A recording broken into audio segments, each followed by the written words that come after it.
Hello, welcome to mini vlog. तर ह्या व्लॉगमध्ये तुम्हाला दिसतच असेल की ही आमची दिवाळीची पहिली सकाळ आहे, जी आम्ही इथे अशा पद्धतीने सेलिब्रेट करत आहोत. त्या दिवशी आम्ही सकाळी लवकर उठून उटणं वगैरे लावून अंघोळ केली. लवकरच खाली फटाके फोडायला आलो. त्याच्यानंतर अनयने पहिल्यांदाच फार डेअरिंग करून सर्व फटाके फोडायला घेतले एकट्यानेच. त्याच्यानंतर त्याने बरेच फटाके उडवले. भुईचक्र, पाऊस, फुलबाजी, वेगवेगळ्या प्रकारचे फटाके उडवले. त्याच्यासोबत मी सुद्धा फटाके फोडण्याचा आनंद घेतला. मी सुद्धा बरेच वेगवेगळ्या प्रकारचे फटाके फोडले. फटाके फोडायला येण्याआधीच घरामध्ये दिवाबत्ती करून, दारामध्ये रांगोळी घालून, पणत्या लावून वगैरे मग नंतर आम्ही खाली फटाके फोडायला गेलो होतो. फटाके फोडून झाल्यानंतर जो घरीच मी फराळ बनवला होता त्याचा आम्ही फराळ केला आणि अशी होती आमची दिवाळीची सकाळ.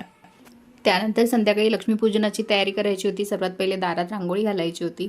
पण त्याआधीच संध्याकाळी पावसाने इतकी जोरदार हजेरी लावली की पूर्ण वातावरण असं वाटत होतं की पावसाळाच चालू आहे आणि पूर्ण लाईट्स वगैरे पण गेल्या. फार जास्त जोरात पाऊस असल्यामुळे आणि पूर्ण दिवाळी आणि लक्ष्मीपूजन मला अंधारामध्ये साजरं करावं लागलं.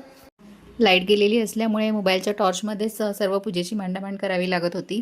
फार गैरसोय वाटत होती, तरी पण पर्याय नव्हता. कारण लक्ष्मीपूजनाचा मुहूर्त पण निघून जाईल म्हणूनसाठी जसं जमेल तसं मोबाईलच्या टॉर्चमध्ये एक वस्तू आणि सर्व मांडामांड करून बरोबर मुहूर्ताच्या आत पूजा वगैरे सर्व, आरती वगैरे सर्व उरकली. घरातली पूजा उरकून मग आम्ही खाली गाड्यांची पूजा करण्यासाठी गेलो. खालीसुद्धा फार अंधारच होता, त्यामुळे अंधारामध्ये काय फार मला काही शूट करता नाही आलं.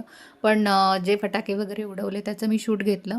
बाकी टू व्हीलर आणि फोर व्हीलरची पूजा आम्हाला अंधारातच करावी लागली आणि तरीसुद्धा पाऊस इतका जोरदार चालूच होता की अक्षरशः छत्री घेऊन आम्हाला सर्व गाड्यांची पूजा वगैरे करावी लागली.